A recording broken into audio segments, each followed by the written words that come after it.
This is the Universal Wrestling Podcast. Inside the ring, outside the ring, it's all here. We're talking about the greatest sport of all, professional wrestling. Come on! And now, here's Nick and Keith. Yeah. Welcome back to the Universal Wrestling Podcast. And if this is your first time, thank you for tuning in. I am Nick. He is Keith. Last week, we discussed WWE Backlash. We predicted and previewed the pay-per-view, the PLE, whatever you want to call it. Now we are going to review it. Really, really good pay-per-view. Really good PLE. God damn it. I said it twice already.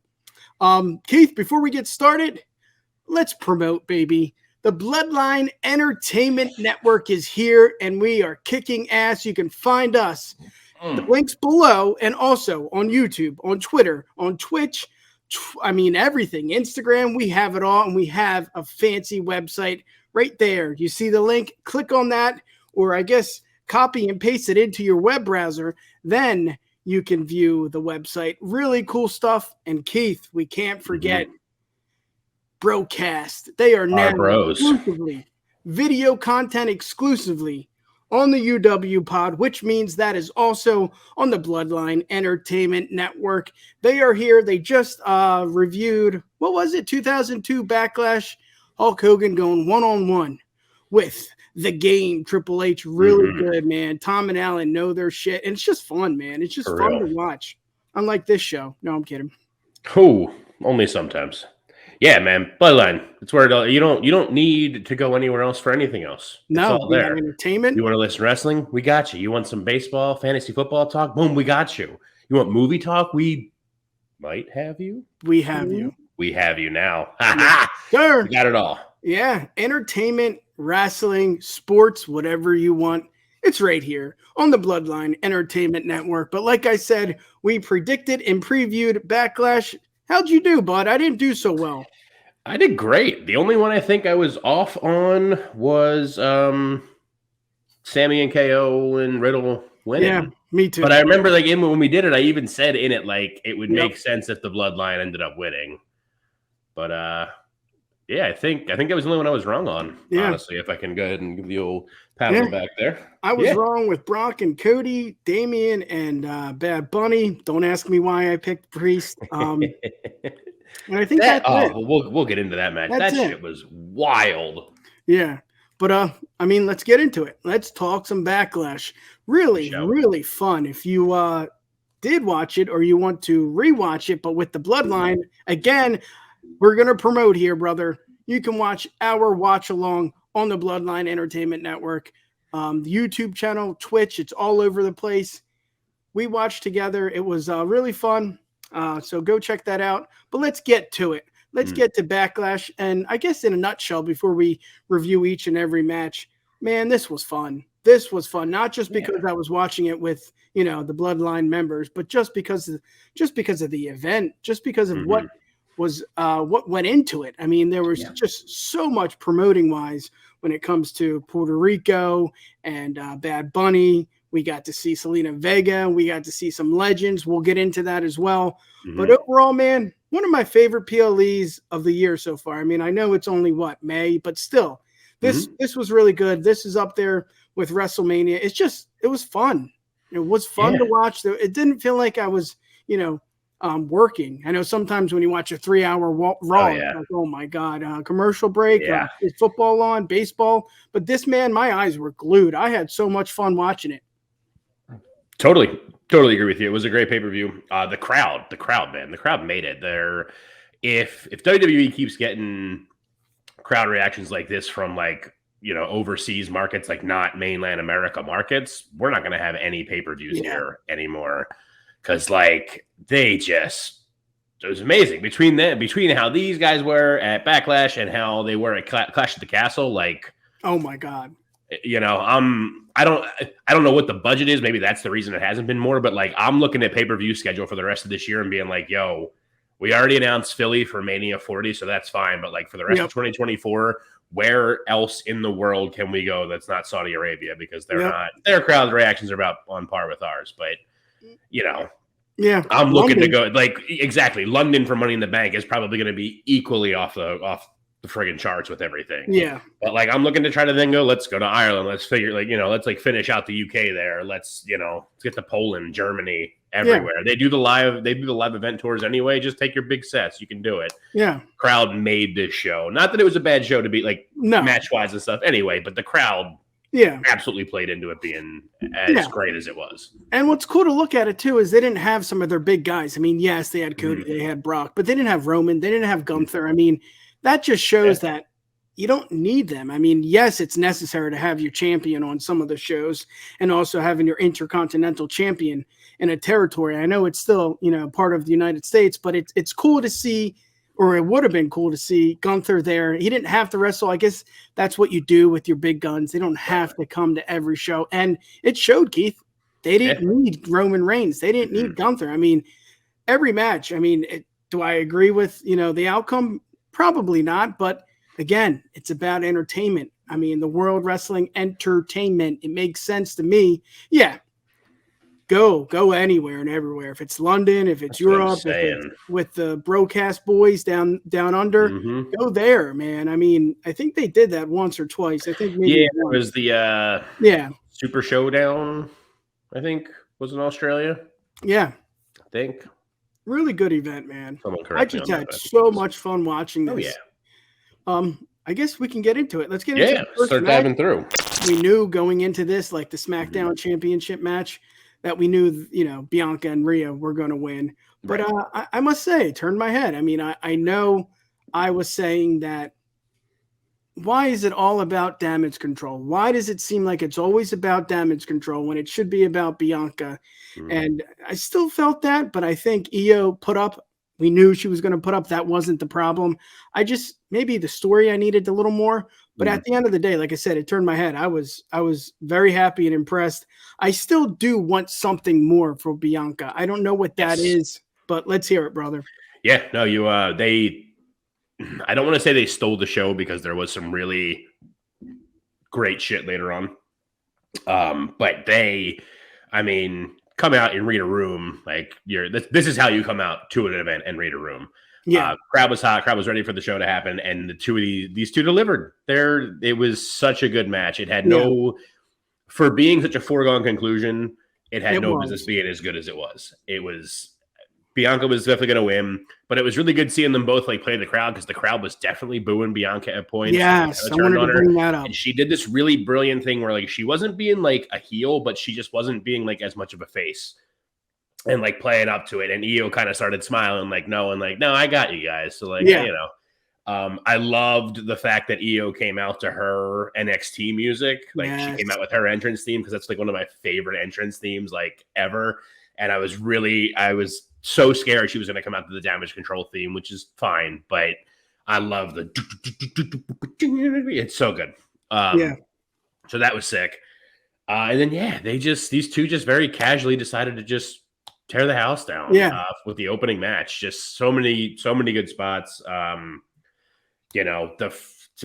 she stopped Bianca stopped the Hurricane Rana, and then just from the turnbuckle, Christ, just really did it.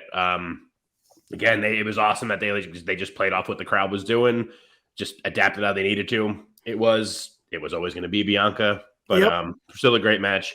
And like you said, I'm right there with you. I've been saying it. Bianca needs to turn heel. Just turn her heel. Give me something more out of her because I'm kind of over just the smile and skipping babyface. And I know we compare her to John Cena a lot, but again, a big PLE and she gets the boos. I mean, how can you not see that, they're similar in that way? It's so hard because you want John Cena to be a heel. And so, with Bianca, you want to see it. You want to see something different. I've been asking for it for a long time. Obviously, you have too. Do we look into that? Does Trips maybe look at that and say, she was booed? I mean, I know IYO isn't. Right. It's I don't know that this is a situation that you look at it we need to make IYO a face and we need to turn Bianca heel. IYO's still a great heel. IYO, I feel like I became a lot more interested in Io as a performer in general and stuff in NXT. Yeah, the dark when presence. she went heel, exactly. Like when she started using that cool ass entrance music and all. But it was like for this is what I'm saying is it wasn't like a neutral site, somewhere in Michigan, somewhere in Florida or something. It was Puerto Rico. It was a different territory. It was still part of the United States, but to have Bianca, get those boos, there's something there, man. I don't know. I don't know what it is. I know Io has a past with, Puerto Rico. I get that. But still, this is the WWE. This is different. I'm talking about just that. If we got to pinpoint it, it may be because of, Io's past, but I think it's something different. I think the fans are saying what we've been saying. I don't know, but I don't want to say something needs to happen because I don't think so. I think Bianca could be a face her entire career. I think it might be something. I think the fans want to see something different. I don't know if they were just hyped and they said, you know what, boo this woman. I don't know what it is, but I think that's something important to look into. I don't know what it means, Keith. I don't. Definitely. Yeah. I'm quick to pull the trigger on heel turn because I just want to see that. But I'm with you. I don't know that it needs to be that, but she needs, I don't know. I think I'm quick to jump on that because it's like the easiest way to do it. Because I've said anytime I bring it up, I say the same thing that like a heel turn for her doesn't involve much. Her character is very easily lendable to heel tendencies. Her whole thing is I'm the EST, I'm the fastest, I'm the strongest, I'm the everything. That's heel stuff. She's just a babyface, which is fine, and it worked out really well for a while here. And maybe it's just like I don't know, maybe it's something where like I feel like there's not enough like good like heel women's characters for her to play off of being the face besides like Bayley, but kind of getting tired of her and the damage control and Bayley and all and just feuding because it feels like it's been forever. So like switch it up. I'm not saying that again, that doesn't mean I want Io and damage control or any of them to go face necessarily either. Cause like, let's be honest, face Dakota Kai kind of sucked at NXT too, but like, she's a great wrestler, but like her character was stupid as a face. Like because she got better when she went heel. Like they're not necessarily having to flip them, but just, I'm like sitting here even just trying to think as I'm saying it, like women's roster heels. I mean, Bayley, Trish now, who's already locked into something.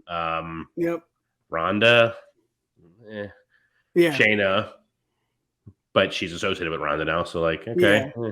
But still, the point being, there's a lot of other women we're not talking about here, and very few of them are heels. I mean, Rhea, I guess, is, but like, she's a heel like the NWO was heels. Like, we love her. She's the best. So, but well, let's get to the next match. Omos going one-on-one with Seth Rollins. It was an okay match. Again, it was more about the crowd. It was more about hanging out with the Bloodline members, watching the watch along.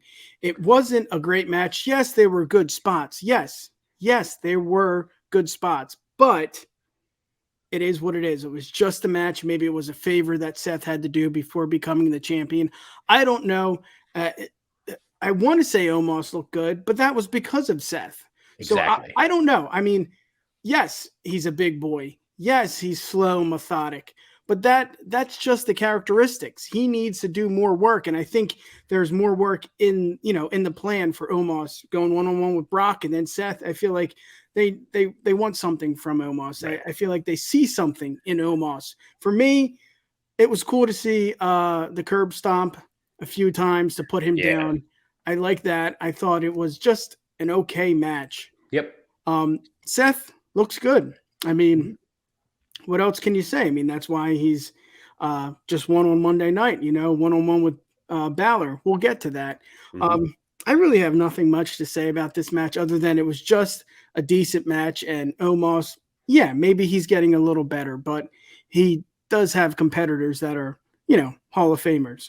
I mean, I don't have too much to add to that. It was an okay match, and the only reason it was okay was because of Rollins. Rollins sold his ass off for him. I'll give Omos some credit. There was some cool stuff like of the just straight up stiffing him on the stomp, like the one where he just Rollins came over and he just down on it, held, and it was like, all right, that was pretty cool. And the same, there was the one when Rollins hit the stomp and Omos kicked out at one. Like, okay, It was cool. Like good, build your monster and all.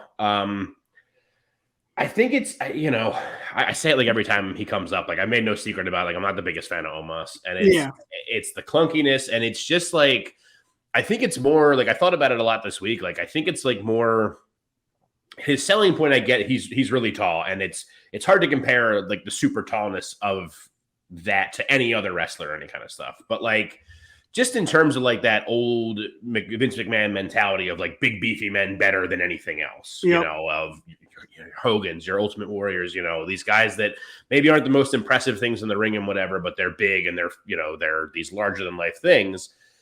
First, like that was in the 80s, dog. That was 40 years ago. So like not as interested in that like too much anymore. But on the flip side of that, thinking in that same stuff, man, we went to MLW a couple months ago. Look at Jacob Fatu.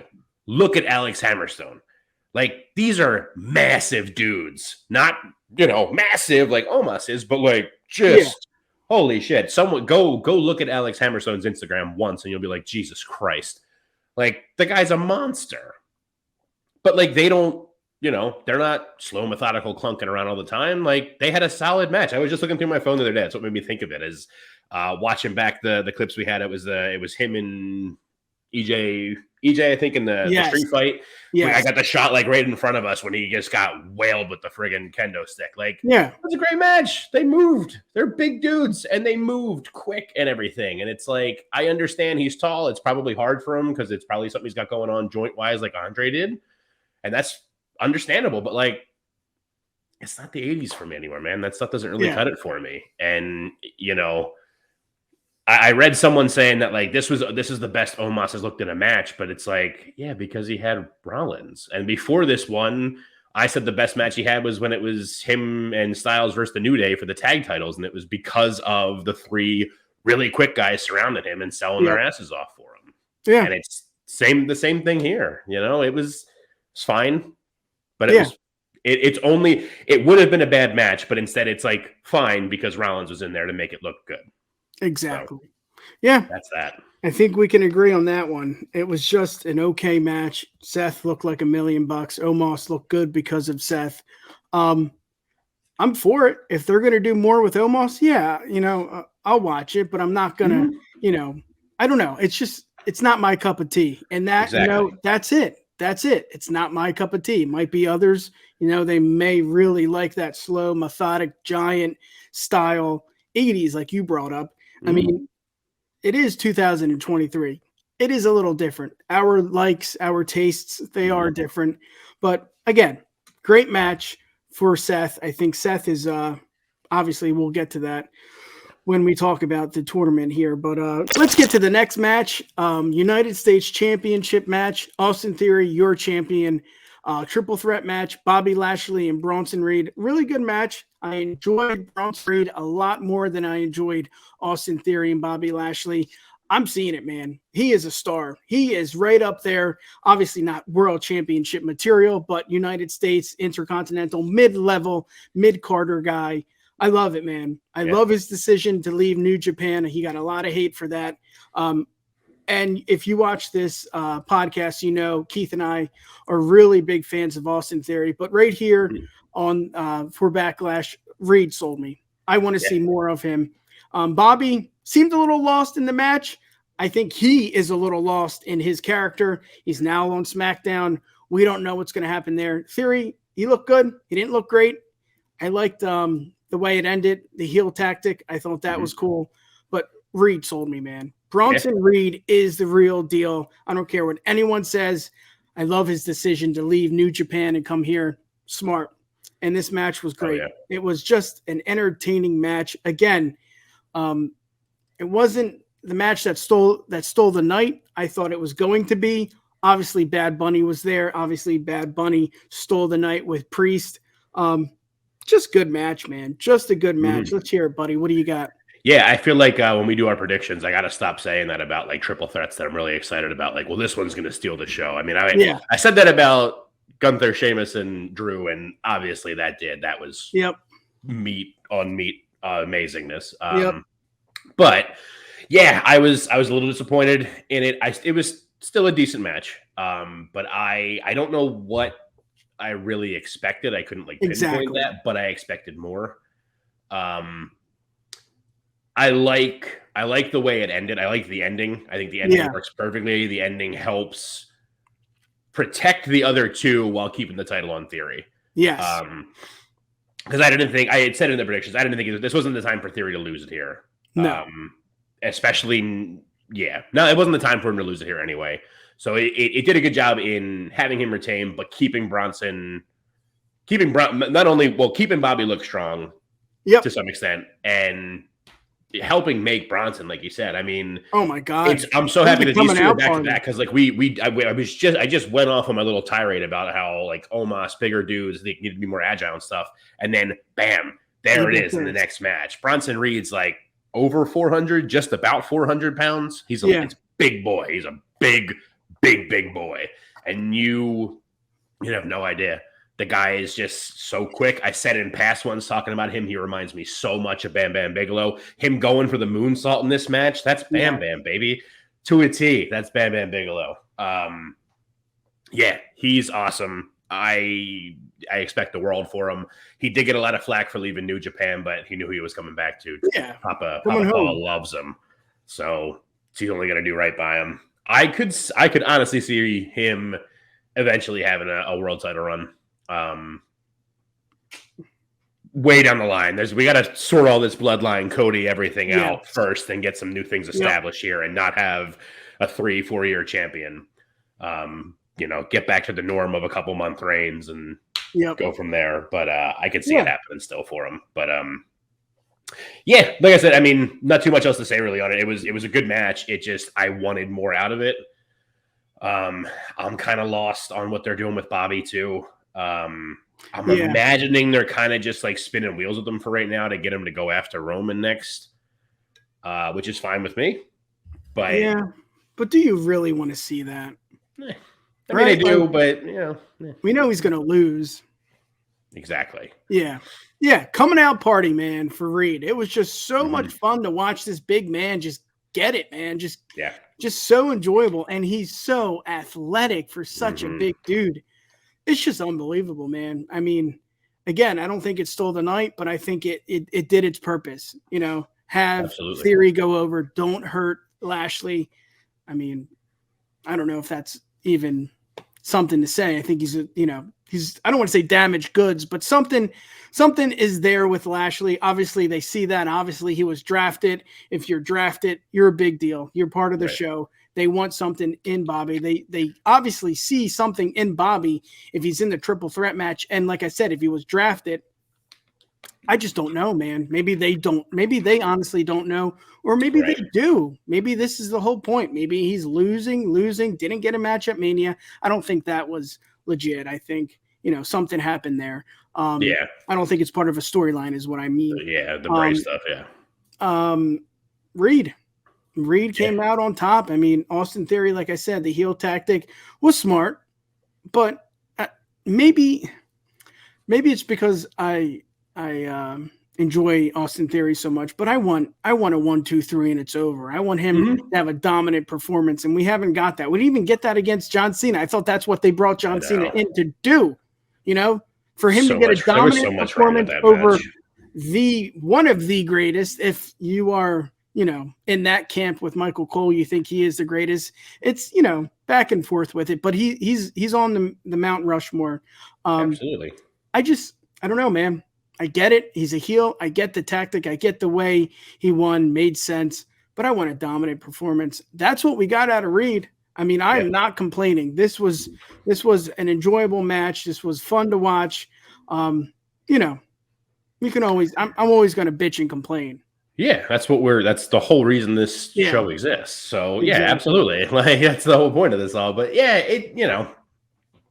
it's like. There's some really great triple threat matches out there. Again, I'll keep talking about that match forever. Gunther, Sheamus, Drew. Oh, beautiful. All day, every day. But it can't be all day, every day like that. And triple threat matches a lot of times kind of they fall into the kind of formula, which like maybe that was what this was for me. It's, Yeah. it's a little bit like formulaic, where it's just like, oh well, we're gonna team up to take out this guy because we're both the heels and he's sort of the face. Even though all three of these guys are kind of heel-ish anyway, but whatever. But it's like two of us are gonna team up on one until one of us turns on the other, and then we're gonna go about it. And before that happens, though, there's going to be a big spot where one of us just kind of on the outside laying down for a little while so the other two can have their time to shine, and then someone's going to run in and break up a pin, and then just like it's just, I understand like a triple threat just can't be three men just all punching each other simultaneously and stuff, but like, they showed us at Mania that it can be a really enthralling match. Like that one just set the standard so high now. Yep. The Gunther Sheamus Drew match that, that's what triple threats have to work up to now. And this one didn't meet that one, unfortunately. Yeah. Coming out party for Reed, which is great. I should say second step of a coming out party for Reed. Yeah. I thought his performance in Elimination Chamber too was like, whoa, dude. It took the other five guys hitting their finishers on him to get him to pin him out. And it was like, okay, cool. He went on early. That's fine. But it took five dudes to get him down. Yeah. Understood. You know what? I will say, I think all three played their parts very well. Mm-hmm. It didn't have to be a great match. I think maybe it was more about the story. Austin Theory played champion who's a heel, bad guy, very well. Reed, big athletic guy, played that role very well. And Lashley, we know what we get from Lashley, strength. I mean, just, that's it. That's what you get. And it's really good to see. I agree with you. It didn't tear down the house, but I think the purpose is for that, for Theory to look like a bad guy, for Lashley to look big and, look like he can, kick ass. And then Reed, athleticism at its finest for a big guy. I mean, you bring up Bam Bam, Vader maybe. I mean, this guy is there with them. I know he's only had a short career, but you can just tell. Absolutely. He's got it. He's got what they had. Yeah, for sure. He has it for sure. He has the it factor. Let's get to the next match. SmackDown Women's Championship. Rhea Ripley, your champion, going one-on-one with Zelina Vega. Again, there's a purpose here. There was a reason why Zelina was entered into the match after not having a big storyline with Rhea. Obviously, they're in Puerto Rico.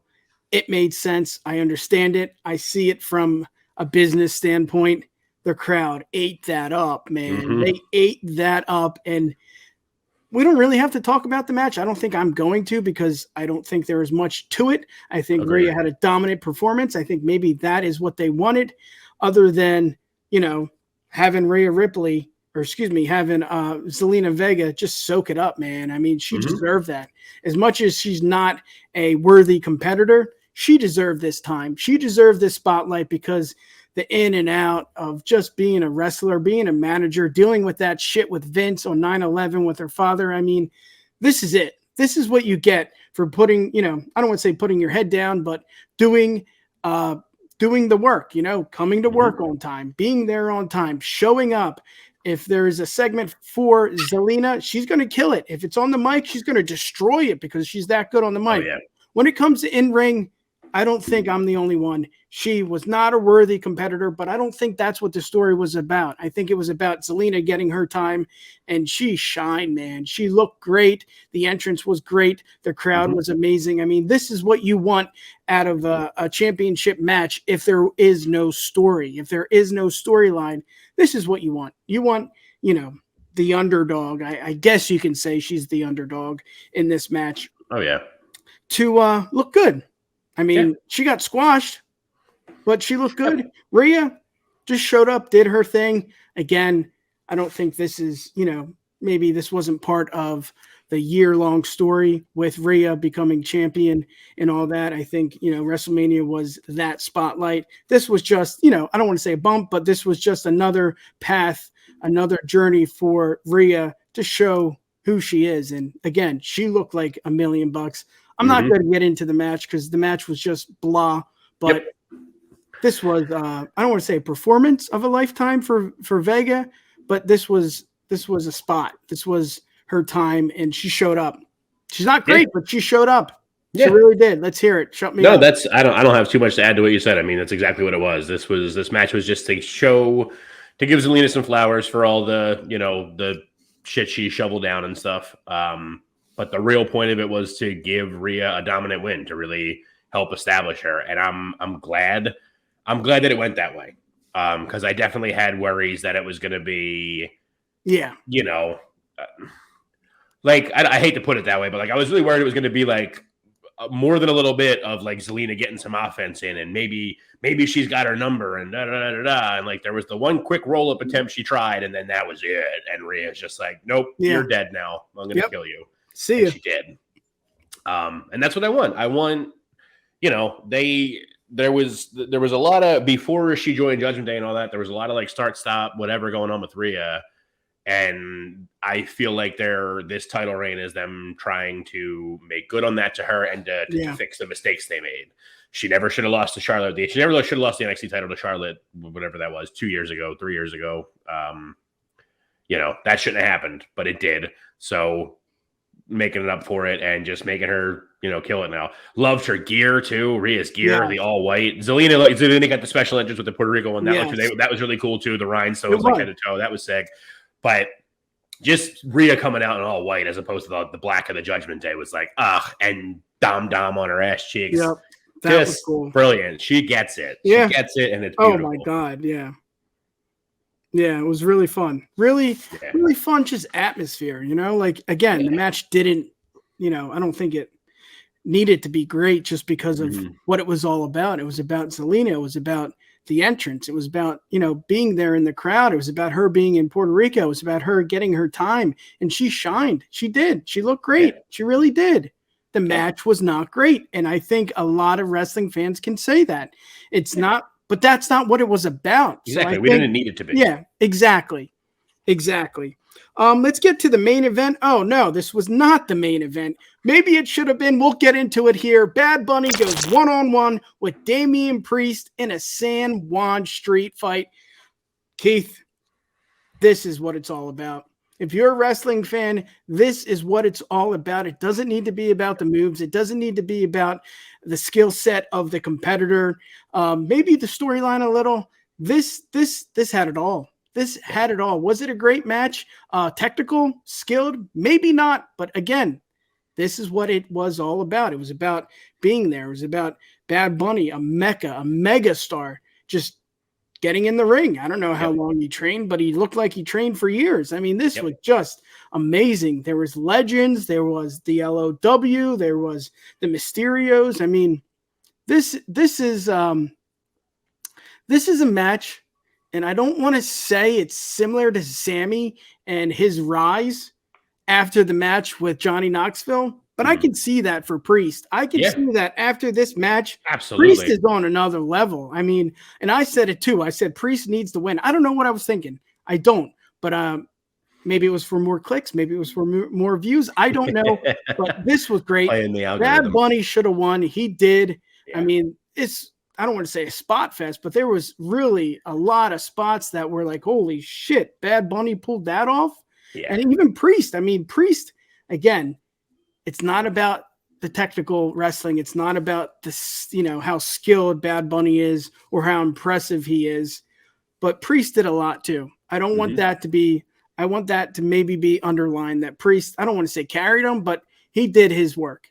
He did his work to help Bad Bunny look good. Bad Bunny, trained. Yes, he looked great. But I think Priest, like I said, I think this puts him on another tier. I don't know if it's a championship title tier. Maybe it's another mid-card title. He is on Raw. I don't know if he's going to sniff the Intercontinental Championship at all, but he deserves something. I mean, we said that about Sammy, right? We said he's done. What are you going to do after a Jackass match? I mean, it's fun, and that was one of your favorite matches of the year. He's on another tier, in my opinion. Yes. Let's get into it. Let's hear what you got to say. I mean, there's a lot more we can talk about Carlito, but let's hear what you got. The only like two things about this match that were like a downside, quote unquote, to me. Let's hear it. Where I feel like the gimmickry, the weaponry should have come out a little bit earlier. Very, very nitpicky, but that should have come out a little bit earlier. And then I would have switched the order of Bad Bunny's cruise coming out. I would have had Savio Vega and the LWO come out first, and then Carlito later for the pop. But what about like him coming out first? Him coming out for like Carlito coming out first was just like, holy hell! Like that was a crazy thing that like none of us saw coming. And so then when like the LWO came out with Savio Vega, it was like, yeah, where were you guys earlier? We already saw all of you in the back. Yeah. You gave Bunny the Puerto Rico cane. Like, come on, you guys should have been on here first, and then give us Carlito later as like the backup. But again, nitpicky. Yes, that's what we do here. Exactly. It was. I agree with you too. It was this. It's not even a debate. This should have absolutely main evented. Oh yeah. Sorry, Brock. Sorry, Cody. You could have gone on right before this, and it would have been way better. Brock probably wanted to go out first, you know? It should have main evented. It was so worth it. The crowd was hotter than hot. They let Bad Bunny's entrance play for like a minute because they had to let his entrance go because people were just feeling him. Oh my God, the entire crowd was singing exactly. it. Just, you know, the guy, I said it in the predictions, and I'll keep saying it. Like, Bad Bunny has set the standard for like celebrity involvement in wrestling, not even just WWE, like across the board. If it comes out in the next couple of weeks that like Bradley Cooper is a big fan of AEW and he's going to be on AEW, you better put some work in. Yeah. Now, like, better start doing it now to have your appearance in like 2 years so you can hope to be as good as Bad Bunny is for it. Yeah. The guy he gets it. Well, even the crowd when he was coming out, like his entrance was just so big. I mean, the camera view, just everything about that is just what WWE is, you know? Yeah. The drone. I mean, that was cool. Just the music and the crowd just erupted, man. It was just such a big pop. Obviously, it's not a Stone Cold pop when he's coming to help the WWE with the alliance. It was just a really, really entertaining match from start to finish. It was cool to see Carlito. He looks like $1 million, man. He looks like he's been drinking that fine wine. He does not look any different. He actually looks bigger, to be honest. Yeah, he does. And his prime in WWE. Just really cool. I mean, the spit in the face with the apple, the whole thing with the 619 with Ray. We don't have to go into it. A lot of cool spots. The spot with Damian Priest and Bad Bunny going through the table. On the I don't even know where it was. It was in the crowd. Yeah. And it was just another spot that's like, holy shit, Bad Bunny took that bump. Yep. Like that's you don't what practice I mean that like, bump, right? It's like aside from the fact that like, dudes just like casually pulling off Canadian destroyers left and right, which like pros can't do. Like dudes that have been training for forever, like they're not into doing it or they can't do it or whatever. So like not only from that level of it with stuff, but just like having no fear about just being like, I'll take a table to the floor bump for sure. Exactly. You saw it to begin with. I mean, when he showed up in the Rumble the very first time and just went off the turnbuckle to the outside. Like that's a long drop. We don't think about that ever, but like that's a long drop. It's like 12 feet up. Yeah. Just to concrete with some pads on it. And he's like, yeah, whatever. Wrestling. I got it. You know what's cool about wrestling too? It doesn't have to be a technical match. You don't have to see Bryan Danielson in his prime going one-on-one with, an Eddie Guerrero or somebody like that. That's really cool. That's something that's a dream match. 2 technical based wrestlers. That is cool. But this is 2023. And I don't know. Yeah, I always talk about I prefer the storyline and I prefer that over, a good wrestling match. This was it, man. This was it. I don't know if it's, times are changing, like Bob Dylan says. I don't know if that's it, but this is my kind of wrestling. I don't need the crossface, the bumps. This was entertaining. Yes, it's good to have guys like that. Yes, it's good to have a submissions match or a 2 out of 3 submissions match or something like that. That is really cool. That is wrestling too. I just love this kind of wrestling. I mean, I ate it up, man. I don't know if it was, again, I was feeling good. I was watching it with the Bloodline, or it was just Bad Bunny with just so impressive. I mean, and another thing, everybody got their spot. LOW got their spot. They did a really good job. Again, I think that helps them with the next chapter. Again, the titles are locked down with Sammy and KO. I get that, but this is what they needed. You know, they were a little lost when they were on SmackDown. They were a little lost before the draft. Yeah. I think this helped with Ray. I think the LWO is helping that, you know, that. I mean, it's just something you want to see. Everybody got their spot. Carlito, like I said, Ray, even Dom had something to do with this. I mean, this was cool. This is my kind of wrestling. Yeah. Again, yes, I love the technical based wrestling, but this is it, man. This is what I come to see, and this is what we got out of Backlash. This is, again, it should have been the main event. I don't want to look too far into it. I know there's rumors about he didn't want to go on the same time as one of his favorite boxers. I think they were boxing that night. I don't know his name. I forget his name, but maybe that's it. I was not aware of that. Corello, something like that. I don't know his name. Yeah, I don't know boxing at all. Yeah, he was boxing that night as well. Okay. I don't know what that was about. I don't know if Tripp said, you know what, Cody and Brock need to go last. Mm-hmm. I don't want to get too much into it. It was a great match. Should it main event it? Yeah, I think Trips knows that too. And I think wrestling fans that are passionate, that have podcasts, know that too. But, you know, it is what it is. You know, what can you do? Exactly. Yeah. No, I do think it should have main evented, but I mean, honestly, I'm just glad that it was on the show, and I'm glad that it got. I'm glad that it got time, because this would have been a really easy one for them to have just been like, well, we gotta make sure we take care of him and take care of this and da da da da. So like, you know, San Juan street fight, but like 10 minutes. Like, okay, yeah. So yeah, great match, should have main evented, but it is what it is. Yep. Let's get to the next match, Keith. It was Matt Riddle, Kevin Owens, and Sami Zayn going one-on-one with the Bloodline, Solo, Jimmy, and Jey Uso. A match I didn't think was going to be good. I just thought, you know, let's throw these guys together and let's continue the storyline. I really enjoyed it. I don't want to say it stole the show, but it was just, it had everything. It had Riddle's spot. It had Sammy and KO still, you know, are they on the same page? Jay and Jimmy and Solo, again, are they on the same page? So it was really interesting. The Bloodline did win this. We did not predict that, but we did say, I know you did say that, you know, this, you could see this happen. It did happen. And again, it made sense. It made sense to me to have the Bloodline, the Bloodline win here. I did change my picks. Keith, you probably didn't see this, but I was on WrestleBread. That is right here on the Bloodline Entertainment Network. I went on WrestleBread with JD, and I said, you know, the Bloodline needs to win here. And I thought this is what they need to bring the Roman, you know?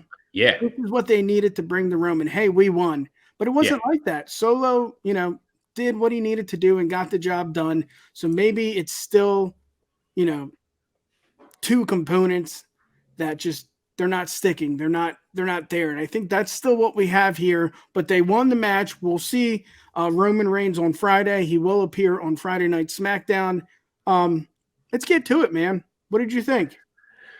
Yeah, it was a good match. Like you said, I don't think it sold the show. Bad Bunny and Priest did. It was going to be, and I think there was a part of me that was just like, because of how good that match was, like with this having to follow that, it was almost like, wind taken out of the sails a little bit.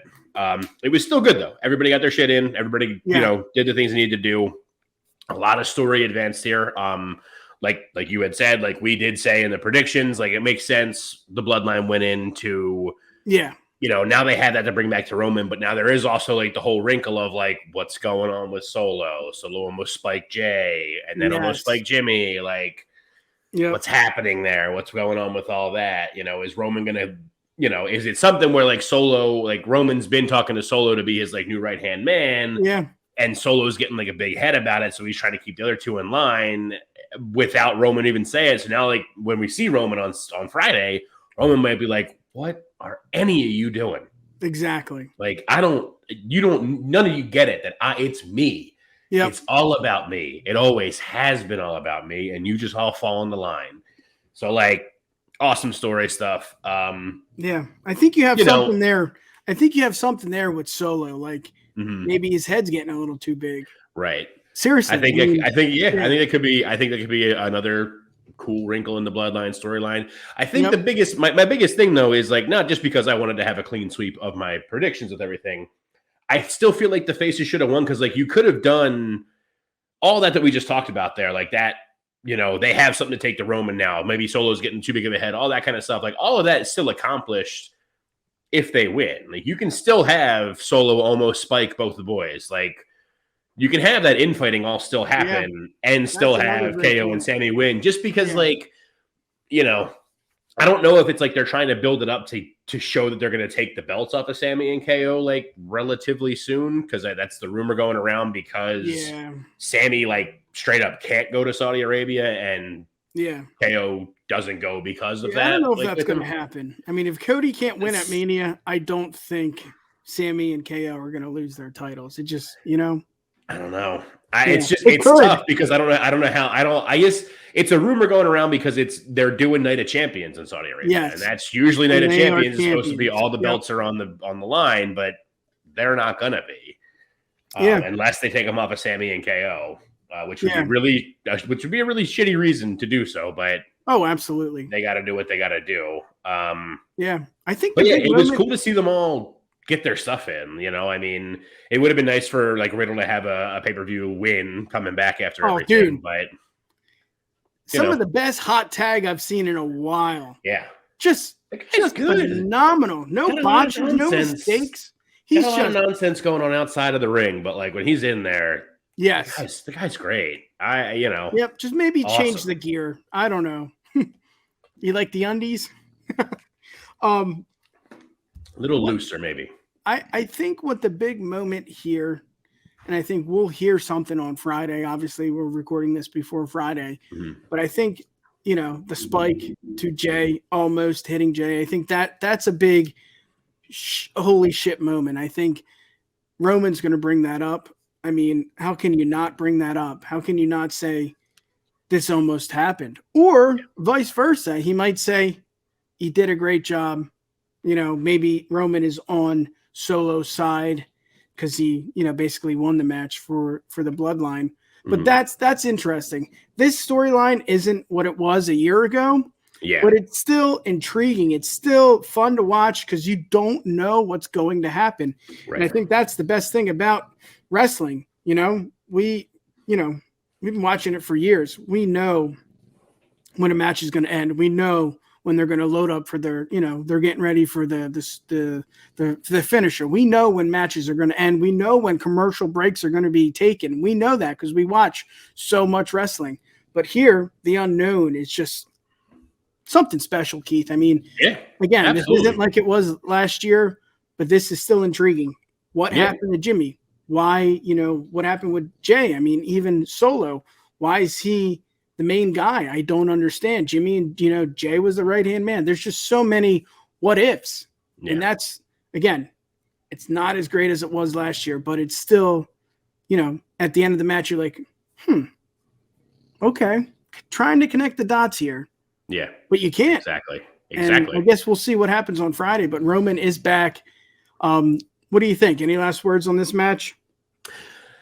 No, not really. I mean, that was kind of all of it. Like I said, I mean, it was good. I like where the storyline is progressing with everything and all. I do think it all could have done the same progression, though, with the faces still winning. And I think it would have meant more for them to win. Because, like, I mean, as far as that's interesting. As far as, you know, the Bloodline winning, we get the piece that we were talking about, you know, now the Usos can go back and like, hey, we did this, you know. If they lose, though, now they got to go face Roman having lost twice. With Solo losing too. With Solo losing with them. With the infighting and everything. That could have been a whole like new wrinkle with all their stuff. And on top of that, this was the first pay-per-view, I mean, since Mania. This is their first, this was KO and Sammy's first like big defense of the titles. I mean, not defense of the titles because the titles were on the line, but it's like together. Their first big match as like the title holders, and they lost. Like, that sucks. That's really dumb. I mean, I get it, you know. I don't really get it. It sucks. Like they should have won, but you know, I want those two to win all the time anyway. So, and like we did say, like I said earlier, We're wrestling fans. We know commercial breaks. We know when they're, when it's going to be a pinfall. And I think we all knew, if you watch wrestling, that Riddle was going to take the pin. And that's what happened. For sure. So I understand. Yeah. Maybe KO and Sammy and Riddle do win. I don't know why there is still that issue between KO and Sammy. Are we on the same page? Do we believe in each other? Are we, look what we did at WrestleMania. I don't know. I don't know if that's something Trips has something planned. They did insert Riddle. Maybe that's something to help that team. But I'm intrigued. I'm very interested to see what Roman has to say on Friday. Yes, very much so. But I think we can say for this match, as much as I think it was one of my favorite matches, this should have went on before Bad Bunny and Priest. I think we can understand the reason why Bad Bunny and Priest should have main evented. This was just, I don't want to say an afterthought, but I didn't lose my focus, but it was just Riddle was going to get pinned. We knew that. Yep. I don't know. I don't want to say. Go ahead. No, I mean you were getting you're kind of dancing around it there with it, but you got it. Like it definitely, the last 3 matches all should have been reversed around. It should have been this Cody, Brock, Bad Bunny, Priest. That's how the last 3 should have gone. And I feel like there's some suffering. I mean, in this match in particular, with that order not being that way. Yeah. If you go to this one right out of what was it, Rio Vega, you go right into this one outside of that, it's a different thing. You're switching up you're switching up the faction at the time, because we had Rhea and then we had Priest back to back. So you're switching up the people seeing it. You're kind of you're taking the crowd out of it's not back to back like Zelina's big Puerto Rican flag everything entrance, and then Bad Bunny. Damian Priest, also Puerto Rican, your 2 hometown guys, Carlito, Savio Vega, all this, you have all that, hometown, really big pop and everything. And then you have 2 Canadians, Matt Riddle, and a bunch of Samoans. And it's okay. Yeah. Put that one in between, spread them out, send people home. I feel like as good as the Bad Bunny Priest match was, having that at the end, it would have been deafening in there, more deafening than it was. Yep. So. Because you're waiting, you're anticipating. I think Trips got away with it because the crowd was just amazing, and the entire night from start to finish was just hot, man. It was just, you go into it as a wrestling fan who's watching it on TV. It's in Puerto Rico. It's something different. You got Vega, you got Bad Bunny. I mean, the anticipation is just like, holy shit, let's get to it. So I think, Trips, it doesn't look as bad. If it was, Michigan or somewhere in Jersey, maybe we would be saying something different. But for sure. Yeah, it is what it is. Let's get to the so-called main event. Yeah. Brock Lesnar going one-on-one with Cody Rhodes. Pretty much for Cody to, take the next step in this journey. If this is the story, if this is something Cody needs to do to prove us that he is, the rightful, number 1 contender, I guess. Right. I mean, it's going to be a year. I don't know who's going to face Roman before this, but we know he's there. We know he needs to finish the story. And this was just a bump in the story. And I said it before, and I'll say it again. There's no adversity. There's no adversity. There's nothing he needs to prove to me, that he is the guy to beat Roman. Okay. So you're a wrestling fan and you started watching wrestling in, 2018, 2019. Maybe you don't know where Cody went. Maybe you don't understand the story. I still don't think that has anything to do with it. I think Cody being back, the pop that he got, the matches he had with Seth, the match that he had at WrestleMania with Roman Reigns. I think, he's the man. He's the man to dethrone Roman Reigns. I don't know when that is, if that's going to be in our backyard, Keith, at 40 WrestleMania. Maybe that's the plan. But I don't know, man. Maybe because this shouldn't have been the main event. Maybe because, I've been watching wrestling for a long time and I just know what the deal is here. But it just, I don't know. It was very, very aggressive. It was very, you know, when you look at a main event, this is what a main event gives you. It gives you it gives you the blood. It gives you the story with Cody. It gives you Brock, who doesn't give a rat's ass about anyone. He just wants to get paid and kick ass. That's what the main event is, and that's what obviously I think they thought this was the main event. It was not. I don't know if it took the wind out of the sails for me because of watching and not knowing that Bad Bunny was going to main event. I don't know. I don't know. I just know that it was okay. It was just okay. That's the most accurate way you can put it. Is it needed to be good, and it was just okay. It could have been great.